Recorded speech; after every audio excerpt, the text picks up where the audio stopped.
Welcome to Mindset Monday. Hey, you guys are in for a treat. We got Chris Lavin coming back, multiple eight-figure entrepreneur, man that won the Sunshine Award in the state of Florida. He's coming and giving the gold. Okay, this is a chance too, guys, if Chris has time, to get your questions answered too. So be ready with him. As soon as he finishes, if we can get a couple minutes, we'll get your questions answered. Sit back and enjoy Mindset Monday today, though, okay? Bruce, let's bring him up. And now, this is the moment you've all been waiting for. Presenting the master of the real estate deal and entrepreneur champion of the world, Chris, the negotiator Lavin.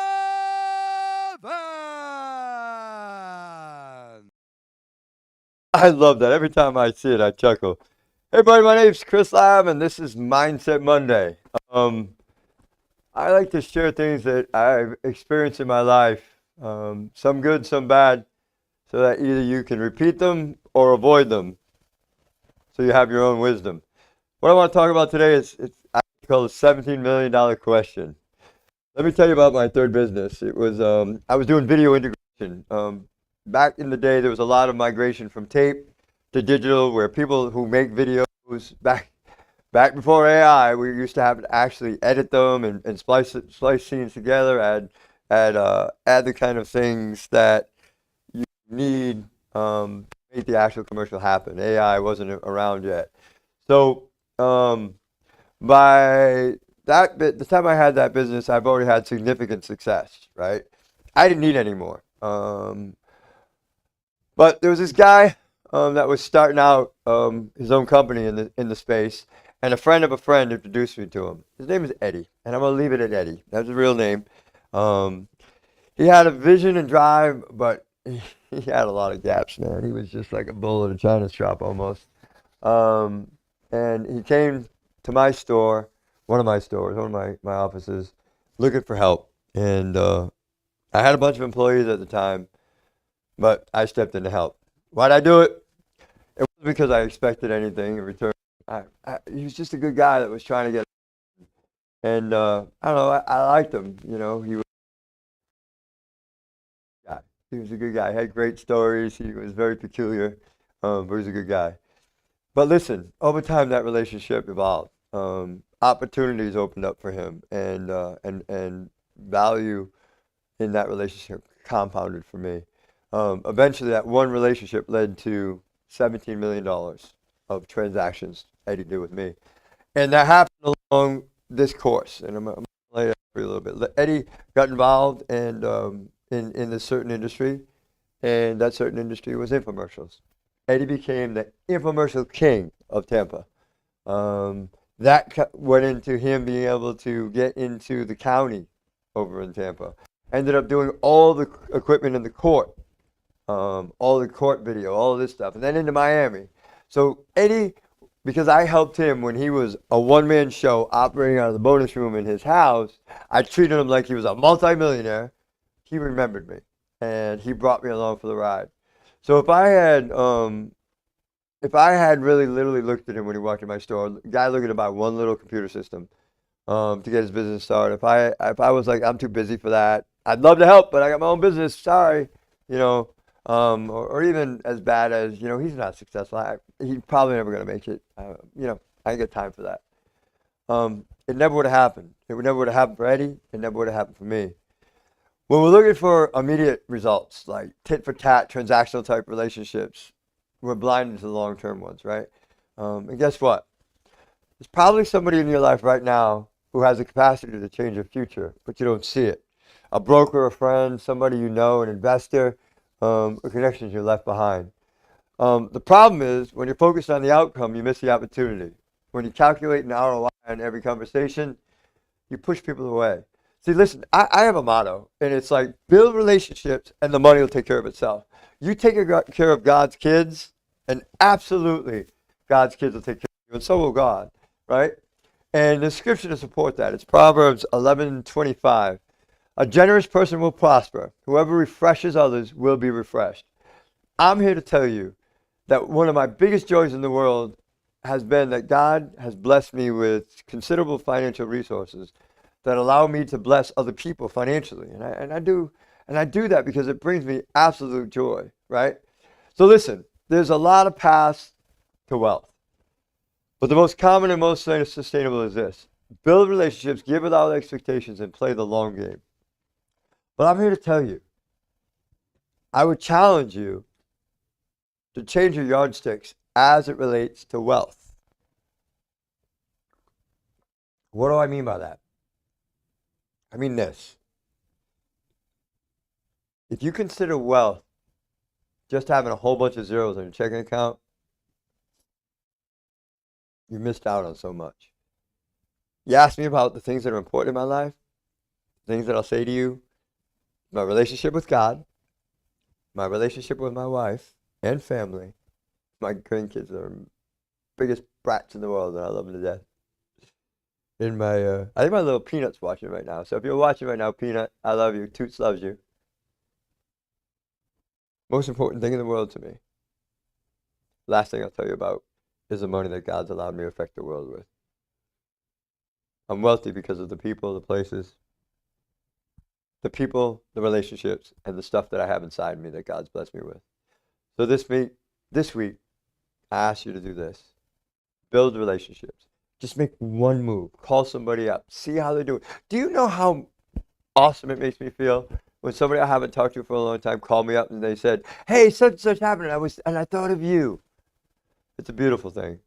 So reach out and put a smile on somebody's face today, and I guarantee you that your day will become brighter. And so will theirs. Thank you. Beautiful, Chris. Hey, Chris, can we squeeze in a couple of questions? Hit me with it. I was a little long-winded today, but let's do it. All right, guys, if you've got a question, go ahead, put it in the chat. It will come anonymously. I won't post your name or anything like that, but you can go ahead and fire it over in the chat and we'll read them off to Chris. Chris, your first one's real estate focus, and it says, what exit strategies should we count on for the next couple of years, being that there's expiring debt on multifamily properties? All right, so if you're playing in the multifamily space where we play, I hope you are. Agency and CMBS loans specifically generally have either a 4 or 5 year interest-only period. So that is generally where we focus our business plan on exiting, that 4 to 5 years, because in that first 4 to 5 years, you're only paying interest. Cash flow is significantly higher. Once you have to start paying principal back, decreasing cash flow, less cash on cash. So we always shoot for that 4 to 5 year, unless we have such an amazing deal that we have the ability to refinance out over and over again and continue to take money out and return our money to investors. So we have one of two strategies: either hold forever with what they call the BRRRR, right, the BRRRR, or 4 to 5 year exit when interest only portion of the loan is done. Awesome. Chris, are there any resources or books that you would recommend to prioritize continuing to learn? Prioritize continuing to learn. That's tough. I can recommend a few books that I feel is absolutely necessary. Everything that, excuse me, I learned doing. But there's a few foundational things that I think you need to have. One is you have to absolutely read The Richest Man in Babylon. It's kind of that Kiyosaki type mindset where the author talks about, again and again, how you use your money to make money rather than working for more money, and it compounds and compounds and compounds. And if you put that earning capacity of your money first, rather than go and buy that big expensive house, that big car, and all those kinds of things, they're talking way back in the day, but Babylon. If you do that, those mindsets hold true to today. You can build wealth by having your money execute on transactions to bring you more money. And they talk about in the book your money, your money's children, your money's grand out there earning. That's a great book. And I love, if you want to learn how to negotiate, my buddy Chris Voss, man. He was a hostage negotiator for the FBI, and the guy's absolutely amazing. A brilliant guy, but he's amazingly humble too. I love his book. Never Meet in the Middle. Is that what it's called? I'm drawing a blank. Never split the difference. Never Split the Difference. Thank you. Never Split the Difference. That's it. By Chris Voss. Two absolute home run books. And there's always one big book to read, right? I love reading the Bible. Beautiful. Next question. Can we listen to the recordings of these presentations? I'll answer that one, Chris. Mindset Monday is posted inside of Circle. If you can't find it for some reason, reach out to somebody on our team, reply to one of the emails that you got, and then we'll get you pointed in the right direction.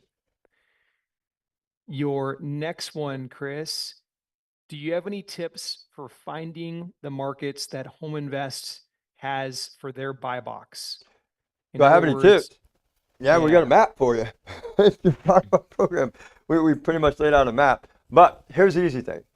We want red states, and only because, and it's not a political statement, but red states tend to generally be more landlord friendly. We don't want rent control. We want to be told how to run our properties, that kind of thing.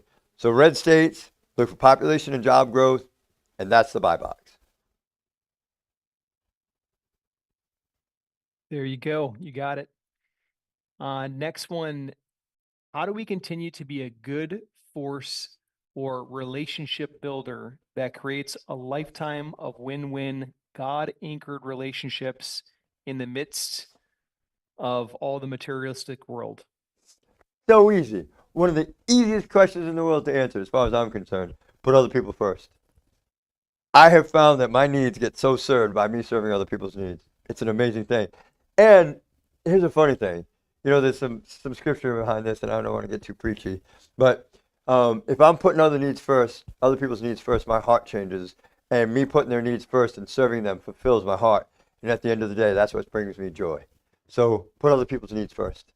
Absolutely. Always. Put other people's needs first, and you'd be surprised. Even when people don't reciprocate, you still feel better and you have a great relationship. Grace, you got two more. One I'll answer quick, and then you get the last one, and you can close out however you'd like to. So, So, man, listen, this is not about me. Let me make this abundantly clear. We have an amazing team here that does this. I'm a very small percentage of what goes on. I just happen to have the prettiest face. No. The brightest head. No. The reality is we have a whole team of people here, and I am a very small part of that. People like Kate and Chris and man, I'm drawing a blank on everybody's name now. That behind the scenes making this stuff happen. It's Home Invest, guys. It's not Chris. Believe me. Reach out and we'll get the details for you. It's right here in Palm Beach Gardens. We're located in our office. We'll have hopefully, if all goes well, we'll have the new office set up over there. Our new office is attached right to a hotel where we're going to be having the event, and we have a really good time. I'm going to tell you this though. When you come to the event, there's a lot of honesty going on, and I'm very direct, and I will kick you in the butt if you're not doing what you're supposed to be doing. So make sure if you come, you're prepared, you're doing what you're supposed to be doing, because I really don't accept excuses. Remember, I was 14 years old behind a dumpster with nothing, dying in a pool of my own blood. And God has blessed me with the ability to pull myself out of that. And now he's further blessed us to pass that knowledge on to other people. So please, if you're going to attend, reach out and we'll get it taken care of. Go ahead, finish up, Nate, that question. yeah, so just reply to any email that you got, ask for details on it. We'll get you a link for it. 100%. Chris, last question. What mistake should a new investor avoid so that they don't quit early? So what was the last word? They don't what? So that they don't want to quit early. What mistake? We've got a system and process that we use on a day-to-day basis to be successful. We share that with you. Like literally, if you're here at the event, you're outside of my office, you're seeing what I'm doing day to day. I'm on the phone. Nate is typing LOIs. We're putting PSAs together. We're executing on all the stuff that we're showing you. So manage your expectations. Know that this is not a get-rich-quick scheme, but we're showing you exactly what we do. We hide nothing. And you can see our success. I mean, you see the properties that we own. You see the impact that we have on people's lives as a result of those properties. So manage your expectations. Understand that this is work. But this is the kind of work you can do for 4 hours a day on the beach in Tahiti if you want. There's no limitation as to where you are. You don't have to answer to the 9 to 5. You can work in time zones, any time zone you want in the country. as long as there's a good place for you to buy or that falls within our buy box. With that being said, I want you to understand that this business and what we do is one of the most rewarding things I've ever done in my entire life. Because as a result of us being successful transactioning real estate deals, and we still do it on a regular, I'm negotiating a $120 million transaction right now that we're getting for 74 million in Atlanta, right? So if we keep doing what we're teaching, and as a result, we get to share and like live the joy of watching other people be successful. We see people who are down and out, who are turning their lives around as a result of what we're showing and what we're teaching. So God has blessed us many times over with that ability through this business to reach and touch other people and to change their lives. And I hope to God that, one of those people is you, that you get to change your life. I know one thing for a fact, God loves me without a doubt. And I know for a fact that he doesn't love me any more than he loves you. He loves you just as much as he loves me. And if he's blessed me with this, I'm relatively certain. No, I am certain. He'll bless you the same way. God bless you all. Thank you so much.